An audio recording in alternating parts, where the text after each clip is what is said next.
কথা বলবো থাম্বনেল নিয়ে। আমরা আমাদের ভিডিওতে থাম্বনেল সেট করি, ভিডিও কিংবা শর্ট ভিডিও, রিলস ভিডিও, যে ভিডিও বলেন না কেন, সেই ভিডিওটাকে অনেক বেশি আকর্ষণীয় করার জন্য, প্রফেশনাল করার জন্য, ভিডিওতে অনেক বেশি ক্লিক আনার জন্য আমরা থাম্বনেল সেট করি।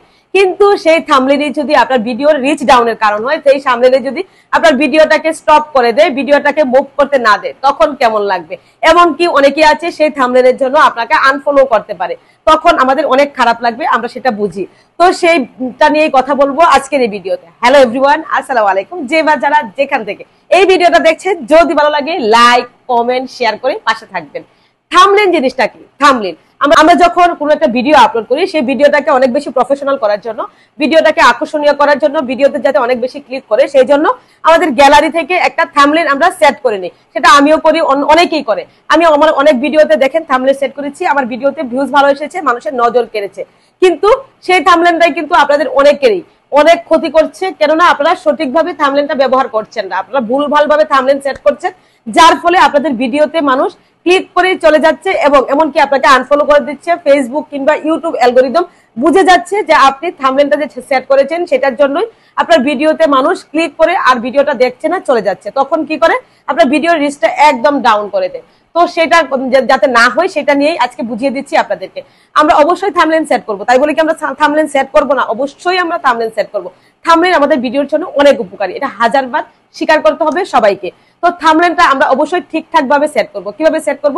এই যে মনে করেন আমি এই ভিডিওটা মেক করছি, এই ভিডিওটা ড্রেস কিরকম, ভিডিওতে আমি কি রিলেটেড কথা বলছি, কি নিয়ে কথা বলছি, সেই রিলেটেড আমাকে থাম্বনেল ইউজ করতে হবে এবং চেষ্টা করতে হবে যাতে ভিডিওর যে উপরে থাম্বনেলটা সেটা যেন ওই ড্রেসেরই একটা ছবি থাকে এবং ওই রিলেটেড থাকে আপনার ক্যাপশনটা। আমরা থাম্বনেলে তো একটা লেখা দিব, সেই লেখাটা যেন ভিডিও রিলেটেড থাকে।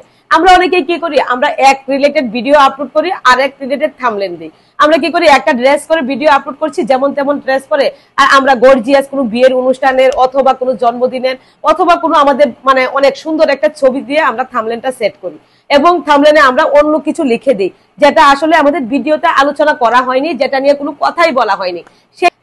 সেটাই আমরা কি করি, আমাদের থাম্বনেলে সেট করে দিই।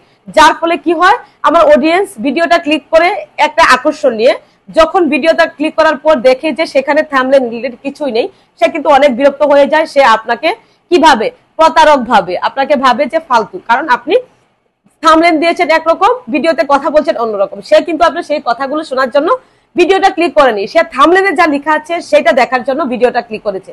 তখন কি হয়, সে ডিমোটিভেট হয়ে যায়। সে কি করে, এমনও কিছু মানুষ আছে যারা আপনাকে রাগে আনসাবস্ক্রাইব কিংবা আনফলো করে দিবে। আর কিছু কিছু মানুষ আছে যে আপনার ভিডিওর আর কখনোই দেখবেই না, আপনাকে একদম স্কিপ করে অন্য সাইডে রেখে দেয়। আর তখন ফেসবুক বা ইউটিউব অ্যালগরিদম কি বুঝে যে আপনার ভিডিওতে মানুষ ক্লিক করছে কিন্তু স্টে করছে না।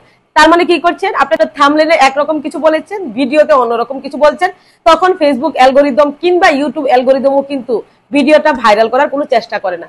তাই আপনাদেরকে বলছি, যখন ভিডিওতে থাম্বনেল সেট করবেন, চেষ্টা করবেন আপনার ড্রেস আপ, আপনার কথাবার্তা সবকিছু যেন ভিডিও রিলেটেড থাকে। ঠিক আছে? আপনার যদি আপনি যে ড্রেস পরে ভিডিও মেক করেছেন কিনা, সেই ড্রেস পরে সুন্দর একটা ছবি উঠাবেন এবং যে বিষয় নিয়ে ভিডিওটা আলোচনা করেছেন ঠিক সেই বিষয়ে একটা ক্যাপশন দিয়ে সুন্দর করে আপনি একটা থাম্বনেল সেট করবেন, দেখবেন আপনার ভিডিওতে ভিউজ আসবে।